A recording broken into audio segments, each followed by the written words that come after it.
Hi Nabila, pleasure to see you again in the US at the Samsung Galaxy Unpacked. So, what do you make about the event?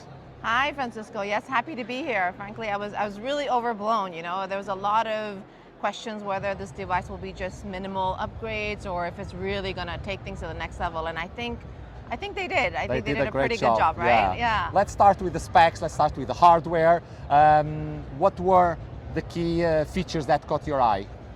So there's obviously a lot to cover in around hardware, but what stuck with me, the fact that like within 30 seconds of entering the event, they went right into Galaxy AI, right? There was definitely the focus. That was the key message, the key focus of the event. Yeah, and I think they focused really well because one thing they did differently than I think in past years is instead of focusing on like all the technical stuff in the background, they really did a good job of telling the consumer story and bringing in the use cases, like how is this going to enhance your life? How is this AI feature going to help you rather than, and also the other thing is they branded things. They're starting to, you know, of course they did a great job with Circle to Storage. It's not that it was a really new feature, but that's the first time many consumers were exposed to it. And it was phenomenal. That's what helped the S24. That was quite interesting because Galaxy AI was announced last year with the Galaxy, the S24, and some of those features were made available, but it seems they made a huge improvement on top of what they launched last year to the point that they are giving them names. They seem more refined, they seem a lot easier to use.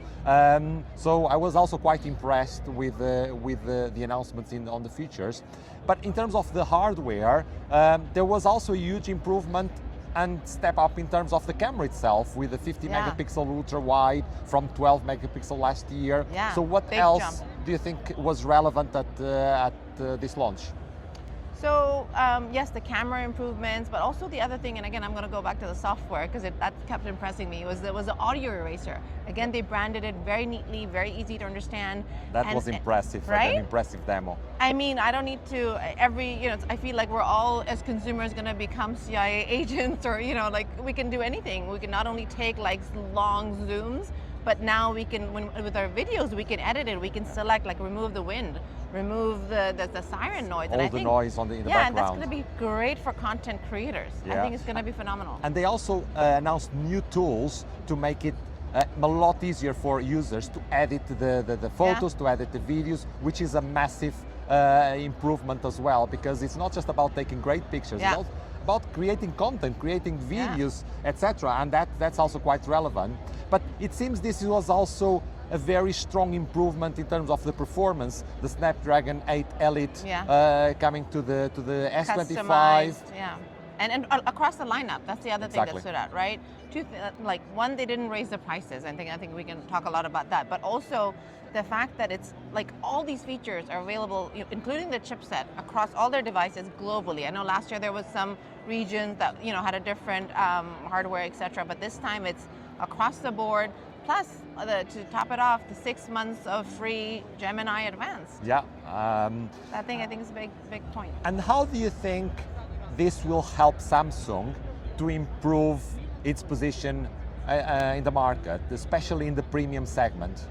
So Samsung's already, let's go back to your 2021, since the S21 launch, their share in premium was 15%. So I'm sure you know, but guess what it is now after the S24?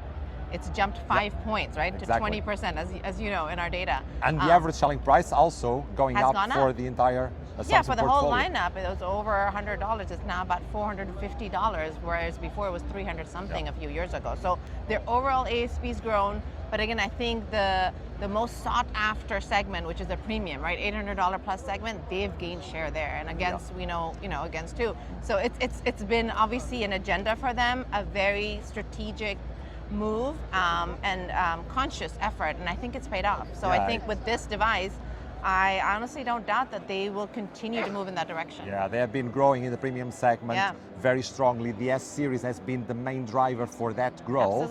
Absolutely. And with the S25, and specifically and particularly with the AI features, because IDC forecasts for this year 30+% of the total smartphone shipments in the world will be AI enabled. By 2028, it goes up to 70%. 70%, And Samsung holds around 21% share in that segment, and they have space to grow more. And we believe, and I believe, and I guess you believe yes, as well. I do too. I'm a believer.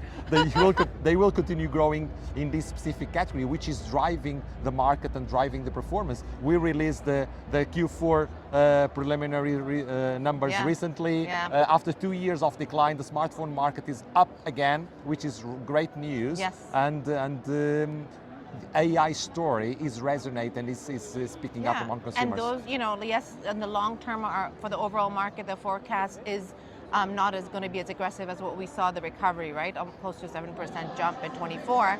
But I think Gen AI devices are going to be growing at such a much faster and phenomenal rate over the next few years. Exactly. So, and the other thing I think what Samsung's going to do, or is doing a good job, is, we all know AI features are still slow to resonate with consumers, although demand is increasing. But what I think really needs to be done, and I think Samsung's going to lead the way, is educating the consumer around AI. So I think that remains to be. I'm just looking at the press release because there were so many new announcements around the S25 series. Another very important story today is about the circular economy and the approach that Samsung is taking around making their devices a lot more environmentally friendly. One of the things they are doing is taking the previous devices and recycling the cobalt in the batteries to basically provide and make it available for the new batteries. That's quite remarkable. That story about circularity. Yeah, absolutely. And I think sustainability has always been an agenda for for Samsung. But I think this year, with the commitments they've made and what they've shared with the battery and also the different materials that go into it, how much comes from recycled. Obviously, there's all the details there. I still have yet to memorize them, but I think they've done a remarkable job of showing that they're serious about sustainability and contributing to the circular economy. Right. And there was a surprise at the end of the show. Yes. No one was expecting that. We have been pre-briefed. We have seen already the devices played with them. Yes. But no one really was expecting the S25 Edge. Yes. And at the show, there's a huge booth Everyone there. Everyone ran straight away. It was really impressive. So tell us about what do we know already about the S25 Edge? What limited we know. Yeah, First, exactly. that we got blown away by the teaser at the end. I was just resonating, comparing that to at the end of Marvel movies, right? When they give us, and then all we can think about, you forget the movie that you just saw, but is what's coming next. I think from what we've been told, it's going to be a very thin device. At first I thought, is it going to be modular? Because the way they were advertising it, or the graphics that they were showing, but I think it's going to be the thin. But that's all we know, right? And I think it was genius, right? That's what's genius. It caught everyone's attention, and it seems a very, very interesting device. There's not much information about the specs, but or the clearly launch date or when, the design, it's what makes it really outstanding, because it's very thin, and I guess it will be a premium device with all the packed bells and premium and the although features. you did ask that, right, to someone at Samsung they were talking to. Benjamin, the CMO. We were talking about it, and he's, he was saying he was quite excited about it, and I believe this is going to be another interesting story for this year, and hopefully they will announce more at MWC. We'll be in Barcelona we'll be there. in a month's time, and it was a great show. Nice talking to you, and enjoy the rest of the show. Same here. Happy to be here, and glad to see you again. Thank you. Thank you.